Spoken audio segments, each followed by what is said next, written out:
সাংবাদিকদের সাথে একটা মত বিনিময় ছিল 11টা থেকে 2টা পর্যন্ত। আমার আলোচনা দিয়েছে 6 মিনিট। আমি কথা বলতে গিয়ে সাংবাদিকদের যে গুরুত্ব, সংবাদ প্রচার করা এটা কিন্তু অনেক গুরুত্বপূর্ণ কাজ। রাষ্ট্র চালাতে 4টা জিনিস লাগে, তার ভেতরে সাংবাদিক। আমি নবীর পরিচয় দিচ্ছিলাম যে নবী মানে সংবাদ বাহক, এই হিসাবে নবীও একজন সাংবাদিক, কিন্তু আমাদের মতো সাধারণ না। উনি আল্লাহ প্রদত্ত সংবাদগুলো প্রচার করেছিলেন, সেই অর্থে উনি সাংবাদিক। অথচ এই কাল বেলা নাকি যেন এরা উল্টা পাল্টা রিপোর্ট দিয়ে আজ আমার সারা দেশে কল আসতেছে, আপনি নবীকে সাংবাদিকের সাথে তুলনা দিলেন, এরা ঘোষ খায়, এরা মদ খায়, এদের সাথে। ওই যে সাইদি সাহেবকে কে বলেছিল না, সাইদিনা আমাদের নেতা।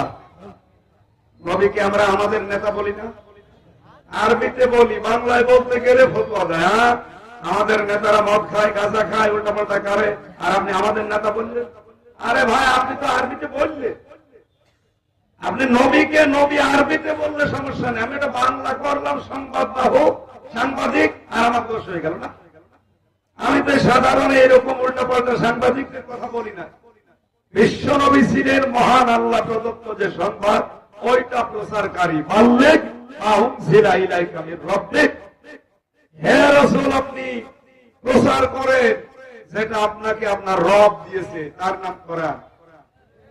একটা অর্থের দিকে আমি একটু টাচ দিয়েছি, আর ওরা এখন আমাকে চালিয়েছে যে নবীর সাথে কেন সাংবাদিক তুলনা দিল, এই ধর ওর পেছনে লাগ।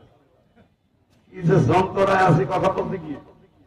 আমি কিন্তু ওই মন নিয়ে বলি না, আমি নবীর সম্মান রেখে বলেছি যে নিউজ লিখতে দেখবেন 4টা অক্ষর লাগে ইংরেজিতে, NEWS।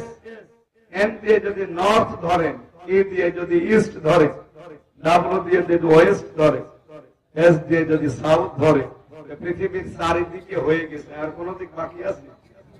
তাম পৃথিবীর সব সংবাদ নবীকে আল্লাহ দিয়ে এই পৃথিবীতে পাঠিয়েছিলেন। এই জন্য তিনি শুধু আরব জাহানের নবী না, বলিয়া জোহান্নাস ইন্নী রাসূলুল্লাহি ইলাইকুম জামিআ। নবী আপনি বলেন আমি তোমাদের সকলের জন্য আল্লাহর পক্ষ থেকে রাসূল হয়ে এসেছি। জোরে বলো সুবহানাল্লাহ।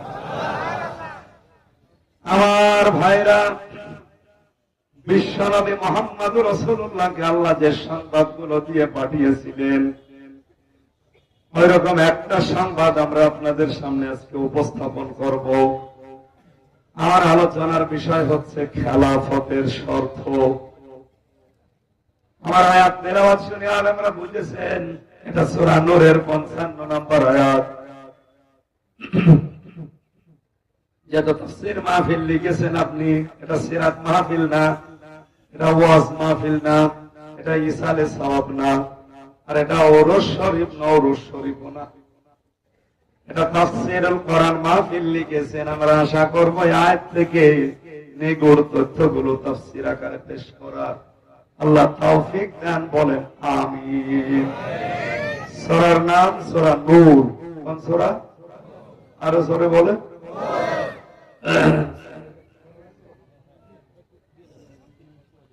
আমি মনে হয় প্রবেশ করার আগে এনারা যেহেতু লিখে দিয়েছে, 3 মিনিট সময় দিলাম, উনি 3 মিনিটই লিখেছে।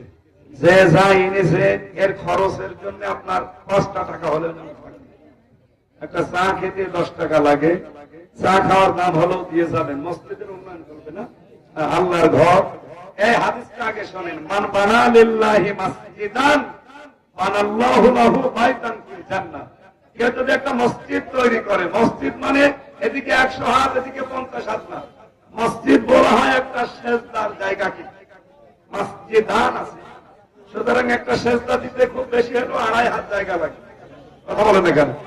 2টা টাইলসের জায়গা লাগে। এতটুকু জায়গা পরিমাণের কোন খরচও যদি আপনি দিয়ে দিতে পারেন, আপনি একটা মসজিদ বানানোর সওয়াব পেয়ে যাবেন। যে যাচ্ছে যার কাছে আপনি একটু বের করে রাখেন, আরে মঞ্চে যদি পারেন কাউকে পাঠিয়ে দেন, এখানেও হয়তো মানুষেরা দিতে পারে। একটু তাড়াতাড়ি করেন, মা বোনদের ভেতরে বাচ্চাদেরকে পাঠিয়ে দেন। সুবহানাল্লাহ। সমস্যা হয়ে যাবে।